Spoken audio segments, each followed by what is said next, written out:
My name is Sharon Schaefer, and I am an alcoholic. Hi, Sharon. And thanks to this fellowship, sponsorship, and God, I've been sober since January 26, 1985.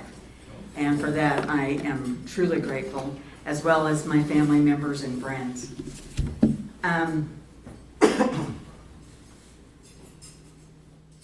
Thank you all for coming. Bye. Terry said I moved here about a year ago from Nebraska. I sobered up in Nebraska, and my parents had retired to Fairfield Bay, Arkansas, back in the '80s, and in 2000 I moved to Arkansas to be closer to them because they were getting older, and I wanted to be near them. So that's what got me to Arkansas. If you've ever been to Fairfield Bay, it's just absolutely gorgeous. It's on Gooseberry Lake, and it is beautiful. And it's cold in Nebraska, and it's cold here today. But I was a very quiet little girl in school. I hated school. I was the blunt of a lot of jokes. I've always been short, and I've always been chubby, and the kids kids are kids. They like to make fun. And I was very quiet and very timid and very shy. And I remember all I ever wanted, I didn't want to climb any corporate ladder. I didn't want to be the big boss in a company. I just wanted to find my knight in shining armor, get married, have my little white house, the picket fence, a couple of kids. My knight would earn the living and keep the cars clean and mow the yard. And I would keep the house clean and cook the meals and greet him at the door with his newspaper and slippers. You know, I didn't think that was a whole lot to ask for. And I was very disappointed in God that he did not give that to me. You know, so when I graduated from high school, I went to work for Mutual of Omaha. And I worked at Mutual of Omaha for 27 years. I was a good kid. And God gave me a couple of warnings of how my life should go. And as usual, I didn't listen. I didn't listen very well. You know, when I turned 18, I had spent a summer in Ohio. And in Ohio, if you're 18, you can drink 3-2 beer. And I went to a lounge with a girlfriend, and they gave me the little stamp that said I could drink 3-2 beer. And I told her, no, I'm not drinking any alcohol. I don't know why I said no, but I said, no, I'm not doing that. And when I got back to my little hometown in Nebraska, we did the same things that all teenagers did. You know, we rode up and down the streets and waved and honked at each other 100 times. And when my girlfriends would stop and ask somebody to get us alcohol, I would say, take me to my car. I don't want any part of this. You know, and I'd spend the rest of the evening driving up and down the streets by myself. I don't know what happened. I turned 21 and I went to the bar. And I had this wonderful drink. I don't know what it was called, but I think it was Hawaiian Punch and Everclear. And when you're sitting in your chair drinking it, it tasted just like Hawaiian Punch. But when you stood up, it was like, whoa. But what I recall about that night, which is a very significant night in my life, is that I found that place. Found that place that we all look for. That place where I'm okay. I'm not fat. I mean, Bill was talking last night. I got taller, I got thinner, I got prettier. You know, I could talk to boys, which I could never do that. And I found that place where life was just good. It was just okay. And I loved it. I absolutely loved it. And I woke up the next morning with the horrendous hangover, but the first thought that came into my mind was, when can I do this again? And I spent the next 15 years trying to find that place. That's all I wanted. I just wanted that place where I was okay. And I should have come here first. I tried to figure out what drink it was. Okay, is it the third drink that I find that place and that I'm okay? Or is it the sixth, or is it the whatever? If I had come here first, I would have found out that it was the first one I needed to stay away from. But I tried really hard to find that place, and I would count once my cheeks went numb, I knew it was too late. I overshot the mark. Okay, well, better luck next time. And so, for the next 15 years, I drank like a pig and acted like a fool. And I'm sure that a lot of you are very familiar with that feeling. I hurt a lot of people that I loved. I did a lot of things that I wasn't proud of. And that's how I spent that 15 years of my life. It's just, when can I do it again? When can I do it again? I did not drink at home. I did not have an ounce of alcohol in my house because only alcoholics drank at home.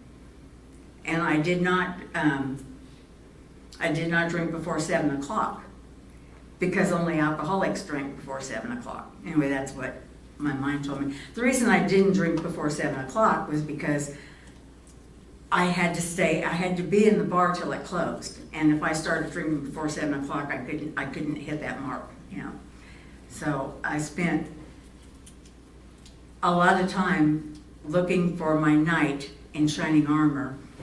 I was looking for one of you guys, in the bar. I was looking for my knight in shining armor. I found a couple of them, I did all the things that we do. And I got pregnant, and I thought, okay, now I'm going to get married. That did not happen. So I had my child. My parents wanted me to give him away, and I said, no, this is my kid. So I kept my child and kept going. And I did have enough sense while I was pregnant to stop drinking. So that was a point in my favor, a feather in my cap, I like to think. And so now I'm out there looking for my knight in shining armor, and now I've got some more baggage. I've got this kid that comes along with me. And I got pregnant again, and this time I got married. And of course I married an alcoholic. That's what we do. I got the Al-Anon speaker yesterday was talking about seeing the guy over there, and she wanted to fix him. I just wanted to marry him. I didn't want to fix him, I just wanted to marry him. So we got married, and like every other alcoholic marriage, it was 3.5 years of pure hell. We got divorced after 3.5 years, and it's a good thing, because if we hadn't got divorced, one of us would be dead and the other would be in prison. And it could have gone either way, because I was certainly no saint in that relationship either.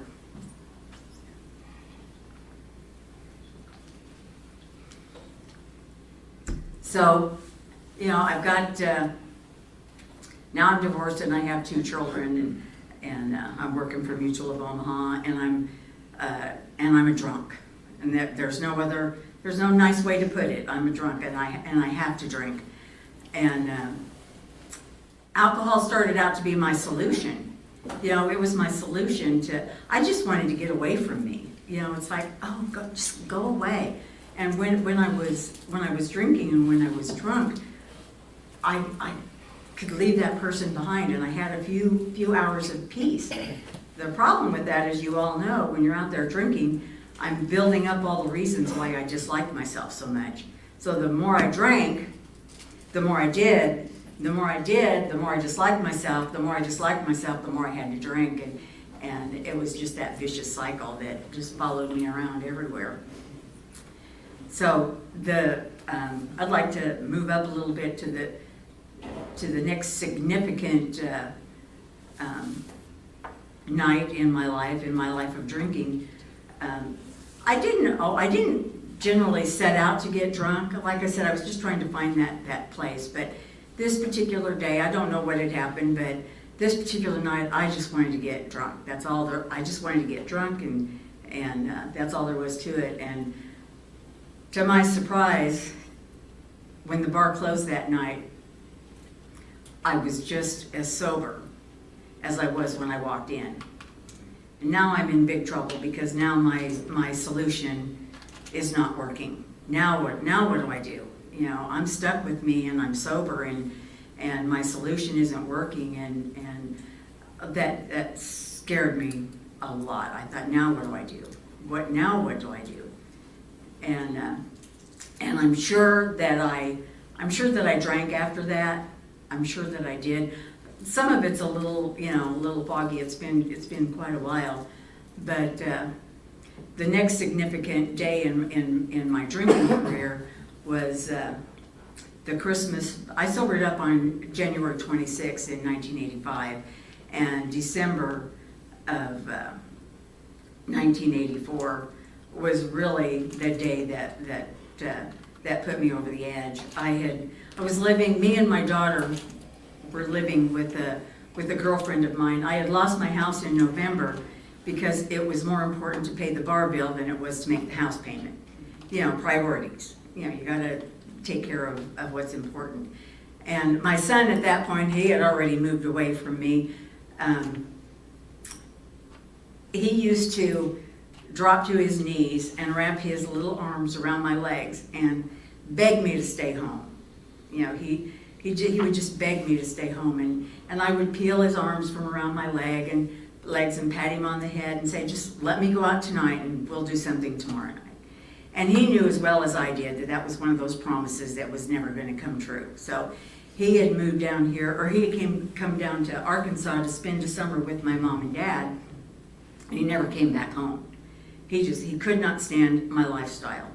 And that was fine with me because he was the one that made it difficult for me to go out and do what I needed to do. So at this point, it's just me and my daughter, and it's Christmas, and Jennifer went to spend Christmas with her dad, and Cindy and her daughter went to spend Christmas with their family, and I was stuck in Cindy's house, all alone and sober. And I don't know if they do that now, but back then the bars were not open on holidays. I thought that was terrible. What are we supposed to do? So, and I didn't drink at home, so I was just stuck with sober me. And I would wake up and I would cry myself back to sleep, and I'd wake up and I'd cry myself back to sleep, and I thought, I'm just crazy. I'm just crazy. So I called the next day I called the mental health clinic and got me an appointment with a counselor so she could, fix me. And I went in there, and, why do they do this? The first thing she said was, well, how much do you drink? And I'm thinking, well, what's that got to do with anything? I said, I don't know. She said, well, how often do you drink? And I said, well, I drink every night.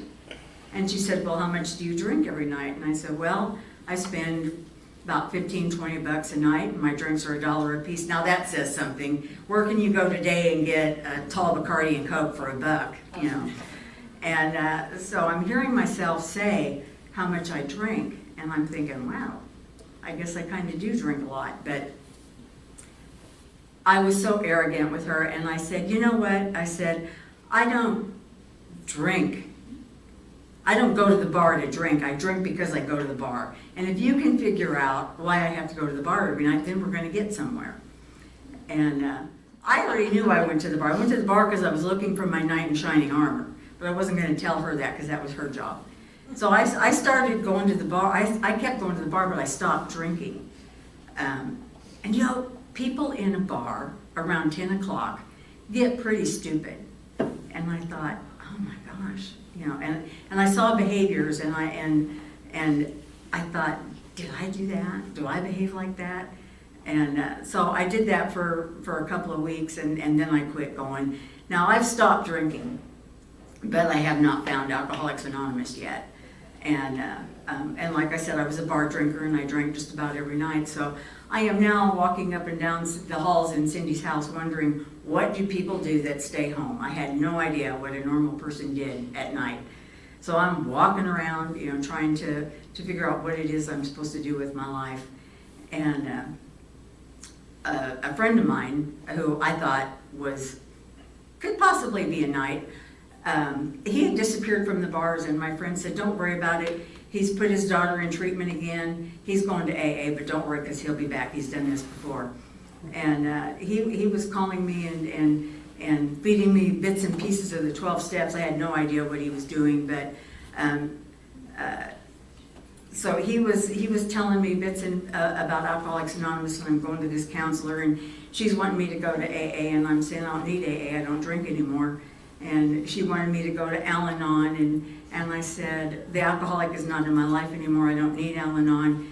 And then she looked at me and she said, well, how about Overeaters Anonymous?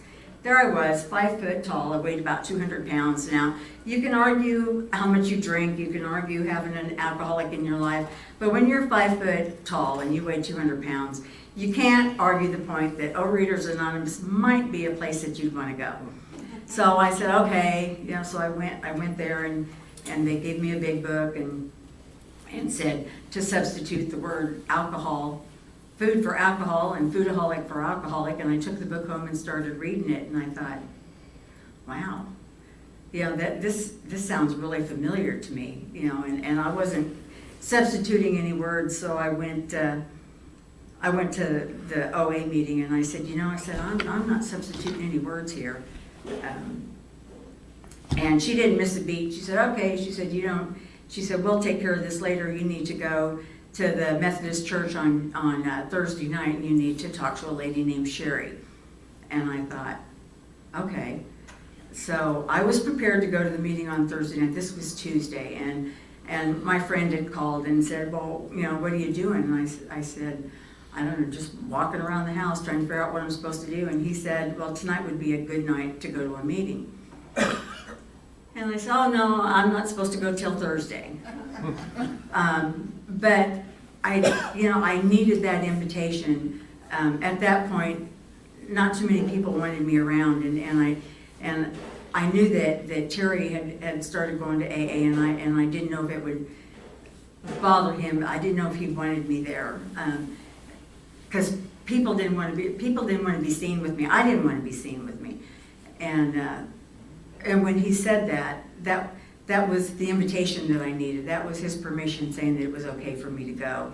Now he didn't know I needed that, but I needed that. So I got in my car and I went to the parking lot of the Methodist church, and I'm sitting there in the parking lot watching these cars go by, and I'm thinking, I don't want these people to know that I'm going to an AA meeting.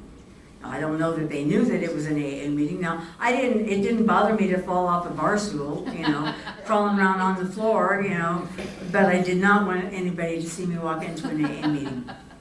So when the traffic cleared, I went to the door, and my legs were like rubber, and I did not think I was gonna make it, because the table was all the way across the room, and I went in and I saw an empty chair, and I sat down next to this lady, and she said, hi, my name is Sherry. I don't usually come to the Tuesday night meeting. And I thought, does God work in our lives or what, So I sat there, and I was just shaking. I was scared to death. I didn't know what I was doing there. Because alcohol was not my problem. Alcohol was my solution. It was just a solution that wasn't working at the moment. And so like all good AA meetings, when a newcomer comes in, they decided to have a first step meeting. And I'm looking around that room, and I'm thinking, oh, there's Sally. Oh, there's I wondered what happened to them. They used to even be in the bar all the time. And I remember thinking, well, they didn't drink any more than I did. And it's like, oh, that's not good. That's not good. So they went around the room, and they started telling me things that nobody could know. Oh gosh. They said things like feeling alone in a crowded room. And I thought, I feel like that all the time. They said things like, if there was 3 people over in the corner talking and laughing, they were talking and laughing at me. And I thought, gosh, I feel that. And they said things like, I didn't want my life to be like this. I didn't want to drink like this. I just wanted to take the edge off. I just wanted to find that place. And I'm thinking, okay, who called ahead and told these people what to say? And I thought, nobody could have called ahead and told these people what to say, because I never, ever told anybody what I was feeling on the inside. And I fell in love with Alcoholics Anonymous that day. still not believing that I was an alcoholic, you read the steps, and that first step says that we admitted we were powerless over alcohol and our lives had become unmanageable. Well, I could not argue the point that my life was unmanageable, because it certainly was. But alcohol was not my problem. And you read a lot of things. You read how it works, and you read all those things. And I heard somewhere in there they said that the only requirement for AA membership is a desire to stop drinking. And I had that desire to stop drinking, so I held on to that. And I thought, okay, I have a desire to stop drinking, so I can come to these meetings. And if I have to say I'm an alcoholic, I'll say it. And I'll just keep doing that until they figure me out. And somebody comes up to me and says, well, Sharon, you're not really an alcoholic. We don't think you need to come here anymore. And I've been sober 37 years, and not one person has ever said that to me. So, but you talked about yourselves, and you talked about what you've done, and you laughed, and oh, I got three DWIs, ha ha ha, and I'm thinking, that's not funny. You were talking about tragic things that I was feeling on the inside and laughing about it, and I thought, that is not funny, but you thought it was. And when it came around to me, I said, well, my name is Sharon, and I don't know what I am. And at that point, I didn't. But then the next thing that happened that night is somebody said, hey, we go to coffee after the meeting. We go down to Godfather's, and we drink soda and eat pizza, and why don't you come with us? Wow, somebody's asking me to, another invitation, and I needed those invitations so badly. So I said sure, because all I was going to do was go home and walk the floors trying to figure out what people that didn't drink and people that stayed home, trying to figure out what they did. So I went to coffee, and they said, you know what, we have a meeting tomorrow night at such and such a church. Why don't you come? And we have a meeting on Friday night and Saturday night, and why don't you come? Why don't you come and join us? And I thought, they actually really want me to come. So whatever they told me to do, I did. I had a desire to stop drinking. I knew my life was powerless. I knew my life was unmanageable, and I thought that maybe these people could help me. And one of the speakers said they would have done anything that was asked them. I think if they would have told me to go back in the corner and stand on my head, I think I would have done it. So then they asked me they gave me a job. They said that back then we could smoke in meetings, and they said, would you pick up ashtrays after the meeting? And I said, sure I will.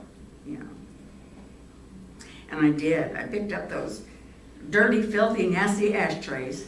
And I loved it because when your arms are full of dirty, stinky, nasty ashtrays, people don't want to touch you. They won't come up and hug you. And I didn't want to be touched. I didn't like to be touched. And then on the other end of that, I'm standing back and saying, well, they're hugging her, why don't they hug me? I didn't want them to touch me. I didn't want them to hug me. But still, go away, come back, go away, come. And so Roy was talking in a meeting the other night about the jobs that they gave him, and I just kept coming back, and I kept being the ashtray picker-upper, and then I lost my job because somebody new came. And they asked them to pick up the ashtrays, and I'm thinking, well, that's my job. But then they gave me another job and another job and another job. And I learned early that you don't say no to an AA request. If they ask you to do something, you do it, even if it's something that you don't like to do. So I got a sponsor. Now, I don't know about the rest of you guys, but I only got a sponsor because you said get a sponsor. I didn't really intend on letting her know too much about myself.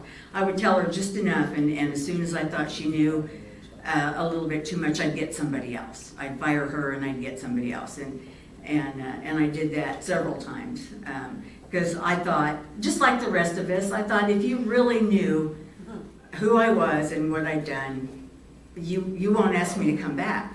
You'll lock the door when you see me coming, so I worked this. I got a sponsor, and I worked the steps to the best of my ability, and I took your jobs that you gave me, and if you asked me to read, I read the steps and or the traditions or how it works or whatever, and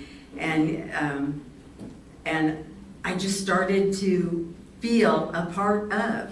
I hadn't felt a part of anything for a very long time, and I started to feel like I belonged, in those meetings, and I'm so grateful where I sobered up, because we did do a lot of socializing after the meeting, and that's where you really get to meet people. Is when you're out to coffee and everybody starts telling the crazy awful things we did, and I remember we had AA softball leagues in the summer. We had bowling leagues in the winter. I got hooked up with a camping group, and we went on AA campouts every weekend we could. We always got a kick out of that, because there's nothing like a campfire meeting. If you have never been to an AA meeting around a campfire, you got to do it. It's awesome. And after the meeting, we'd stand around the fire and hold hands and say the Lord's Prayer and giggle about what all the other campers were thinking, that maybe we were a cult or something. But and I got to where I could let you hug me, But are there really any Al-Anons in here? Have you ever had a hug from an Al-Anon? Oh my God, let go, guys. I mean, an Al-Anon gets a hold of you and they don't know how to let go. It's like, stop already. A hug is, okay, that's great. But you take captives, it's like, I didn't like that, but I have some very good Al-Anon friends, and we used to, the AAs and the Al-Anons, we'd all go out to dinner, and the other thing the Al-Anons need to learn is how to drink. Have you ever gone to dinner with an Al-Anon and they order a drink? Yes. I mean, you sit there, and the drink sits there on the table, and you're thinking, is she gonna drink that? And she'll take a sip and put it down, and the ice is melting, and there's frost.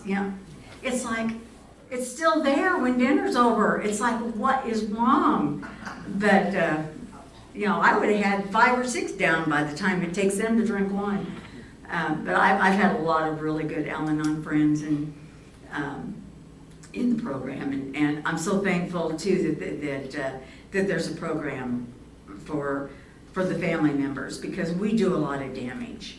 We hurt our families and our children. I didn't take my kids to the bar, because only alcoholic women took their kids to the bar, but I left them home alone, and they were there to fend for themselves. And a lot of times the after the bar closed party was at my house, and I took people to my house that I didn't know. I put my children in danger, and so I'm glad, that there's a program out there for our family members because we've damaged them as well as ourselves. And I went through my drinking career with the mindset that I'm not hurting anybody but myself. I am not hurting anybody but myself. And then you throw in that the 4th step, where you start writing things down that you've done, and I'm thinking, maybe I have hurt other people. Maybe my behavior has hurt other people. Maybe having a child out of wedlock didn't hurt me, but my son is now 50 years old, and he doesn't know his dad. I mean, he knows who he is, but his dad doesn't, recognize him, so we do a lot of damage to our family members, and even if we think we're not, when we get to those steps where we have to start making the amends and making up for all the mistakes that we made, and trying to make the wrongs right, we're told to turn our will and our life over the care of God as we understood Him. I believed in God. I grew up in church. I knew there was a God. I was mad at him because if he would have just given me my knight in shining armor and my white house and my kids and the newspaper and the slippers and that life would have been a lot better than what it had turned out to be. So, and you want me to turn my will and my life over to the care of this of God?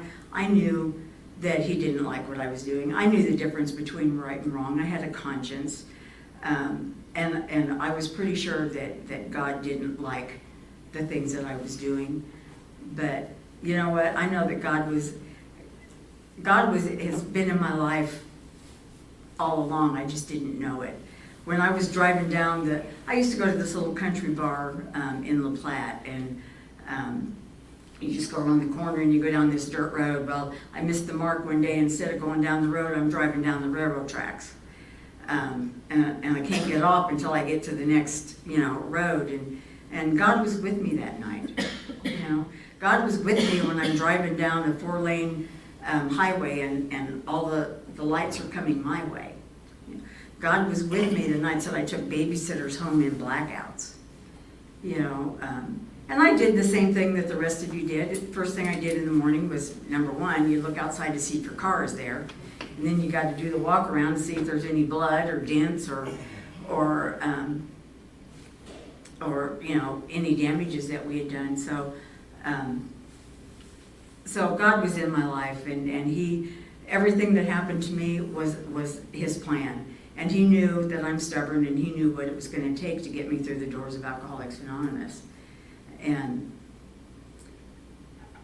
I thank him every day for leading me to Alcoholics Anonymous and the people that he's put in my life. So I've made some wonderful friends in Alcoholics Anonymous.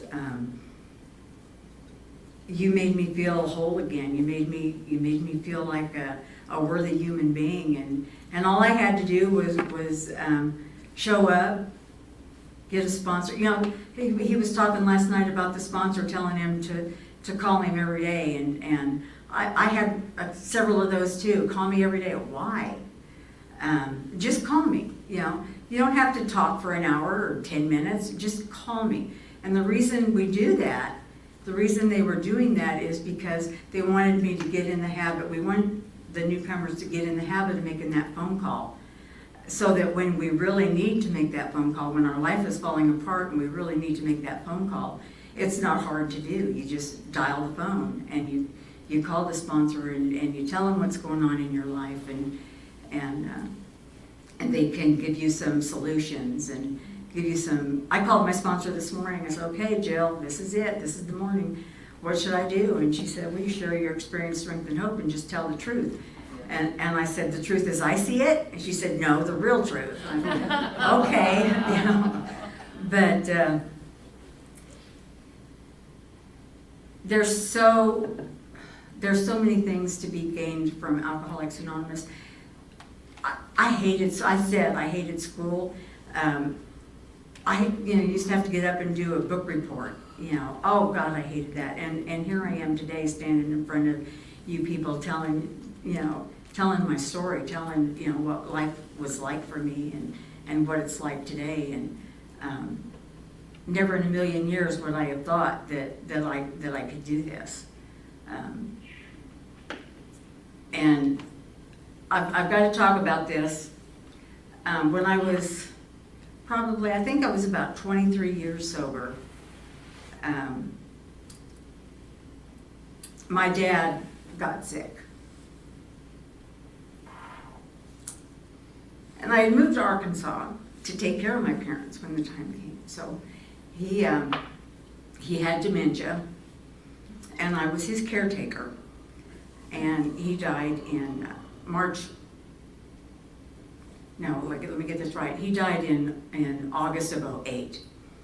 And my daughter was also sick. She had a disease called Castleman's disease, and she was diagnosed when she was in her early 20s, and they told her that life expectancy was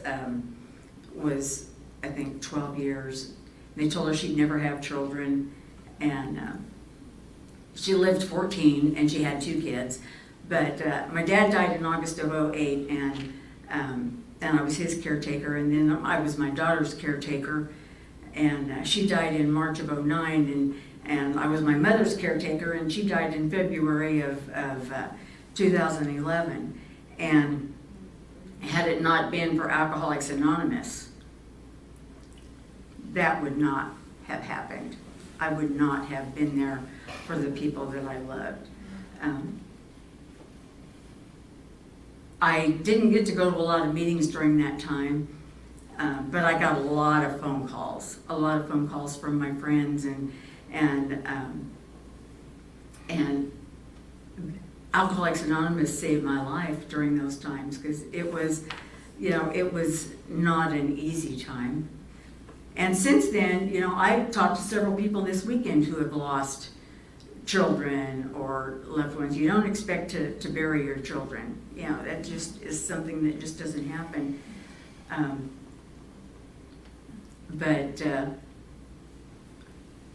whatever happens in our lives, if you go to enough meetings and you talk to enough people, you will find somebody that has had the same experience, and they can give you their insight and solutions to the problems, and they can. Sometimes just sitting next to somebody that is an alcoholic is medicine enough. I was talking to a girl the other day. She said, "How long has it been since you've had a drink?" And I said, 37 years. And I mentioned that I was going to meet. You still go to those meetings? And I said, yes, I have to go to those meetings. It's my medicine. It's the only medicine there is for alcoholism. There is no cure for alcoholism. I have to come to these meetings to be reminded. You have to tell me about the third step prayer. You have to tell me that God's in charge. You have to tell me to read the promises. That was the other big thing when I went to meetings. They would read the promises on page, I think it's 84, I'm not sure. They would read those promises, and you would talk in the meetings about how those promises had come true in your life. And I some of them, the will not wish to regret the past nor shut the door on it. I thought, how could that happen? How can those things happen? How can you know a peace that you've never known before? And you said they were coming true in your life, and I was so happy for you, but I'm totally convinced that they would never, ever come true in my life, that I would never feel those things that were promised in the promises. And then, they started happening for me. One by one, these promises are coming true. And it says, if you're painstaking about this phase of your development, you'll know 47 years or 37 years, you think you'd remember some of this stuff, but I still have to look it up in the book. But it says you'll know a new freedom and a new happiness, and these things started coming true in my life, and they do come true. Now, I don't think I've ever had all of them at once, all of them at the same time, and I don't get to keep them for very long because I am still in my life. But they do come true in my life, and my life is so much better today. The solutions to problems. I once, honest to God, I had this old car, and granted, I probably needed a new car, but this car needed 4 new tires. And I thought, man, I just really don't have the money, nor do I have the wish to go buy 4 new tires. So instead, I went and bought a new car. Okay. Those are my solutions, the easier, softer way. I couldn't scrape up money to buy 4 new tires, but I could buy a new car because they'll loan you the down payment, And so those are the kind of solutions that, of and by myself, those are the kind of solutions I make. I lived in an apartment once that had gas heat, and I didn't pay the gas bill, so they shut the gas off, and had it been my home, my solution was to get rid of the gas heat and put electric in. Who needs them? So I don't make good sound solutions to my problems. I need help. I need filters. I need people to tell me, well, you might not want to do that. You might want to try this first. And I get that here. I get that in Alcoholics Anonymous. We did that panel yesterday, and there was a lot of wonderful answers. Resentments. We can't afford to have resentments. If I'm going to drink, I don't want it to be because somebody made me mad, and I don't want to give somebody else that kind of power over me. That my life depends on what you think of me, or my life depends on what you do. My life has to depend on what I do and how God leads me down the path. Sometimes I don't like that path, and sometimes I don't want to do what I know I need to do. But with the help of you guys in this program, and I know I can see it work in your life. And I've seen it work in other people's lives, and if it works for you, then it just might work for me, and all I got to do is work those 12 steps, and some of them are uncomfortable. It's uncomfortable to go tell somebody that you were wrong and you're sorry and you wish you hadn't done that, but now I got to admit, when I first read that. The steps and was working on the 4th step and thinking about all the amends and everything. Some of them I thought, now how do these people know that they have to come and make amends to me? How does that work? All these people have hurt me and done these terrible things to me. Do I call them and say, hey, it's time for you to come and make amends to me? How does that work? That's not how it works, on those instances, we learn to take responsibility for our actions, for our part in things, and I allowed those things to happen. But I had plenty of people on my list that I had to go to and make amends. My children mostly. Oh, my ear needs to pop.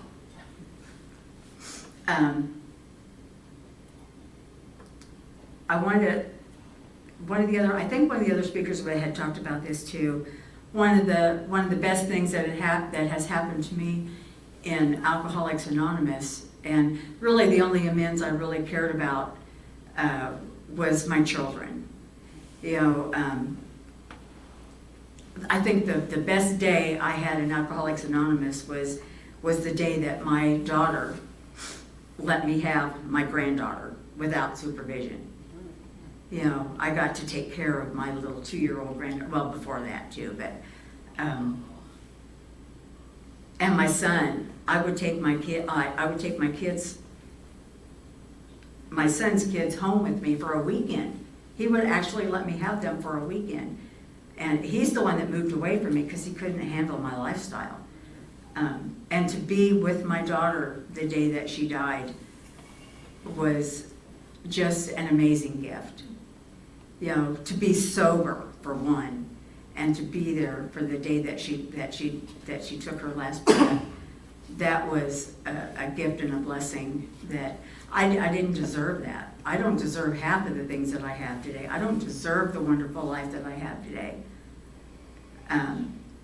But thanks to the program of Alcoholics Anonymous and the 12 steps and people like you that come to these meetings, I have a good life today. I wake up, most of the time I remember what I did, not always. And most of the time I can find my car in the parking lot at Walmart, but not always. Sometimes I have to use that little thing on the keychain where the horn beeps so you can find it. I do want to read, my ear just will not pop. I want to read something that my daughter died in March of 08, and on my birthday in September the year before that, she sent me this birthday card, and I just want to share this with you. This is what she wrote in the card. Probably should have somebody else read this. She says, Mom, over the years, you were not always the best of moms. Well, duh, I knew that. But no matter what you did, you were always my mommy, and I couldn't stand to be away from you. Through the years, you have changed your, it's hard to read this, I'm sorry.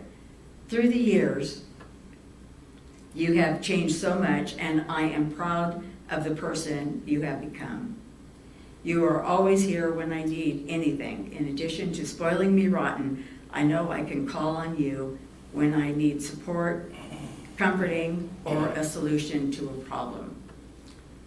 That's not something that I deserve. You know, I wasn't that kind of a mother when I was drinking, but when I sobered up, I became that kind of a mother because of the help that you guys gave me, being here in the meetings and sharing your story. And I am so grateful for Alcoholics Anonymous.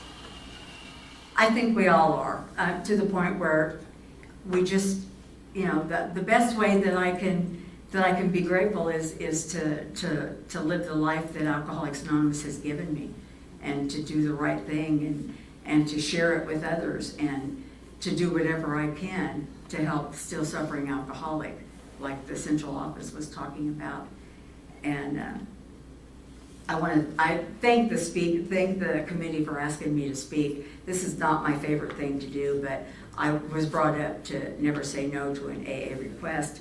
I didn't know this is what I was signing up for. When Craig asked me, I thought it was just the shed having a little Thanksgiving party. And then I saw my name on the flyer, and I thought, wait a minute, you know, what is this, you know? But I'm so grateful. This has been a great weekend. Y'all did a wonderful, fantastic job. It has, I would have just been home playing games, you know. One thing one characteristic I have, and I think the rest of you do too, is if one is good, more is better. And drinking is not the only thing I don't know how to stop. I get playing solitaire. Just gonna play one more game, you know, one more game, and then it's 3 o'clock. You know, it's like, I don't have a filter. I don't know how to stop doing things. And I hope I never stop being an AA member and stop coming to meetings, because this is an amazing program, and I'm so thankful that you're here to help me through my life. Thank you so much. Oh.